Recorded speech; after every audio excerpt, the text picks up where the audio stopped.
한순간의 실수가 내가 평생을 바쳐서 쌓아 올린 모든 걸 한꺼번에 무너뜨릴 수 있다면 여러분은 어떠실 것 같으세요? 오늘 우리가 함께 살펴볼 이야기가 바로 그런 이야기입니다. 사소해 보이는 법적인 문제가 한 사람의 인생을 어떻게 송두리째 흔들 수 있는지 실제 판례를 가지고 아주 생생하게 들여다볼게요. 이 질문 그냥 흘려듣지 마시고 한번 진지하게 생각해 보세요. 어쩌면 이게 바로 우리들 혹은 내 주변의 이야기가 될 수도 있거든요. 법이라는 게 되게 멀고 딱딱하게만 느껴지지만 사실 우리 삶과 정말 가깝게 얽혀 있고요. 때로는 믿기지 않을 만큼 차갑게 다가오기도 합니다. 자, 여기 10년이 넘는 시간 동안 아이들을 정말 사랑으로 돌봐온 김 선생님이라는 분이 계십니다. 아이들 웃음소리가 자기 인생의 가장 큰 보람이었던 분이죠. 그런데 어느 날 아이를 훈육하는 과정에서 정말 의도치 않게 팔을 조금 세게 잡았는데 아이 몸에 멍이 들고 만 거예요. 물론 아동학대는 절대 안 되는 일이지만 이번 경우는 누가 봐도 고의가 아닌 명백한 사고였습니다. 다행히 법원도 이 점을 충분히 고려해줬어요. 김 선생님이 평소에 얼마나 성실했는지 그리고 이 사건이 우발적이었다는 점을 참작해서 형사처벌 중에서는 가장 가벼운 수준인 선고유예 판결을 내렸습니다. 선고유예라는 게 뭐냐면요. 말 그대로 형의 선고를 미뤄준다는 뜻이에요. 죄는 인정되지만 여러 사정을 봤을 때 이번 한 번은 봐주겠다는 사실상 법원이 해줄 수 있는 최대한의 선처를 베푼 셈이죠. 김 선생님은 정말 안도의 한숨을 내쉬면서 이렇게 다짐했습니다. 이번 일을 계기로 아이들을 더 아끼고 사랑해야겠다. 그렇게 생각했죠. 그런데요, 진짜 위기는 이때부터 시작이었습니다. 아니, 법원에서조차 선처를 받았는데 이게 무슨 일일까요? 며칠 뒤에 구청에서 공문 한 장이 날아왔는데 김 선생님의 세상을 무너뜨렸습니다. 10년 넘게 지켜온 보육교사 자격증을 영원히 박탈한다니 그야말로 청천벽력 같은 소식이었죠. 법원 판결과 정반대의 결과가 나온 건데 대체 이게 어떻게 된 일일까요? 자, 이 모든 혼란의 중심에는요, 바로 법 해석의 차이가 있었습니다. 똑같은 법조항 하나를 두고 행정기관과 김 선생님이 전혀 다르게 생각한 거예요. 지금부터 이 부분을 한번 제대로 파고들어 보겠습니다. 이 표를 보시면 정말 흥미로운데요. 두 입장이 완전히 평행선을 달려요. 행정청의 입장은 이거예요. 어쨌든 선고유예도 유죄는 유죄다. 법조항에 처벌받으면 자격 취소라고 쓰여 있으니 우리는 법대로 할 뿐이다. 아주 기계적이고 형식적인 논리죠. 반면에 김 선생님은 이렇게 주장합니다. 한 번의 작은 실수에 비해서 자격증을 영원히 빼앗는 건 너무 심한 거 아니냐. 이건 너무 과하다. 이게 바로 법에서 아주 중요하게 다루는 비례의 원칙에 어긋난다는 겁니다. 이 억울한 사건, 결국 대한민국 최고 법원이 대법원까지 올라가게 됩니다. 과연 대법원은 이 기계적인 법 적용과 상식적인 호소 사이에서 누구의 손을 들어줬을까요? 그 아주 결정적인 판단을 지금부터 함께 살펴보시죠. 네, 결론부터 시원하게 말씀드릴게요. 대법원은 김 선생님의 주장이 옳다고 봤습니다. 행정청이 내린 자격 취소 처분이 부당하다는 판결을 내린 거죠. 이 판결 하나가요, 비슷한 상황에 놓인 많은 분들에게 정말 큰 희망이 되었습니다.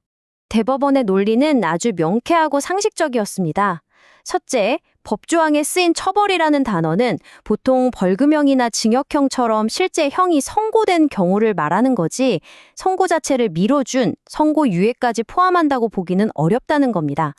둘째, 자격 취소처럼 개인에게 엄청난 피해를 주는 행정처분을 할 때는 법을 아주 엄격하고 신중하게 좁게 해석해야 한다는 원칙을 다시 한번 확인시켜줬고요. 그리고 마지막 셋째, 바로 이 사건의 핵심 원칙이 등장합니다. 법률 용어로는 조금 어렵게 들릴 수도 있는데 이 사건 전체를 꿰뚫는 아주 중요한 원칙이에요. 저는 이걸 좀 더 쉽게 참새와 대포의 원칙이라고 부르고 싶네요. 아마 이렇게 들으시면 훨씬 더 직관적으로 와닿으실 겁니다. 네, 이 원칙의 정식 명칭은 바로 비례의 원칙입니다. 어떤 행정처분이 달성하려는 공익적인 목적도 물론 중요하죠. 하지만 그 목적을 위해서 한 개인이 감당해야 할 희생이 너무 커서는 안 된다는 아주 상식적인 원칙입니다. 어떻게 보면 관료주의의 기계적인 칼날로부터 개인의 삶이 무너지지 않도록 막아주는 최소한의 안전장치라고 할 수 있겠네요. 바로 이겁니다. 이 한 문장이 비례의 원칙이 뭔지 아주 명쾌하게 보여주죠. 김 선생님의 작은 실수는 참새에 비유할 수 있고요. 평생 직업인 보육교사 자격을 영구히 박탈하는 건 그야말로 대포를 쏘는 격입니다. 여러분, 참새 한 마리 잡자고 대포를 쏴서 주변을 다 초토화시키는 거 누가 봐도 상식에 맞지 않잖아요. 보통 법원에서는 어떤 행정처분이 이 비례의 원칙에 맞는지 판단할 때 이 세 가지를 따져봅니다. 김 선생님의 경우 특히 이 세 번째 단계, 상당성 테스트를 통과하지 못한 거예요. 아동을 보호하려는 공익도 물론 중요하지만 단 한 번의 실수로 한 사람의 직업을 영원히 빼앗아 버리는 것은 공익과 사익의 균형이 전혀 맞지 않는다고 본 거죠. 물론 그렇다고 해서 모든 행정처분이 다 부당하다는 뜻은 절대 아닙니다. 이 슬라이드를 한번 보실까요?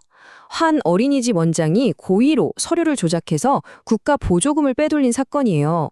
이런 경우에는 법원이 자격정지 같은 강력한 처분이 정당하다고 봤습니다.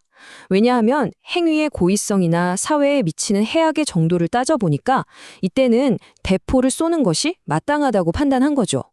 핵심은 바로 균형입니다. 자, 그렇다면 김 선생님의 사례를 통해서 우리가 얻을 수 있는 교훈은 뭘까요? 만약 여러분이 비슷한 상황에 처한다면 어떻게 대응해야 하는지 아주 실질적인 행동 지침을 알려드리겠습니다.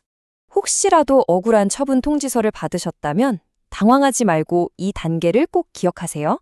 첫째, 도대체 어떤 법조항 때문에 이런 처분이 나왔는지 처분서를 꼼꼼히 분석해야 합니다. 둘째, 내 실수에 비해 이 처벌이 너무 과한 건 아닌지, 즉 참새 잡자고 대포 쏜 건 아닌지 따져봐야 합니다. 그리고 셋째, 가장 중요한 건데요. 신속하게 대응해야 합니다. 처분이 확정되기 전에 의견을 내고 만약 처분이 이미 내려졌다면 소송과 함께 집행정지 신청을 반드시 해서 소송이 끝날 때까지는 자격을 유지해야 해요.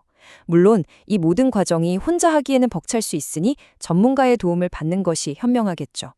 오늘 우리가 살펴본 것처럼 법은 때로 굉장히 냉정하고 기계적으로 보일 때가 많습니다.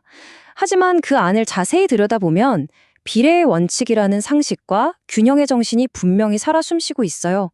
중요한 건 억울한 상황에 처했을 때 포기하지 않고 그 법의 문을 두드리는 용기입니다. 김 선생님이 그랬던 것처럼요. 결국 여러분의 권리는 다른 누구도 아닌 여러분 스스로 지켜야만 하는 거니까요.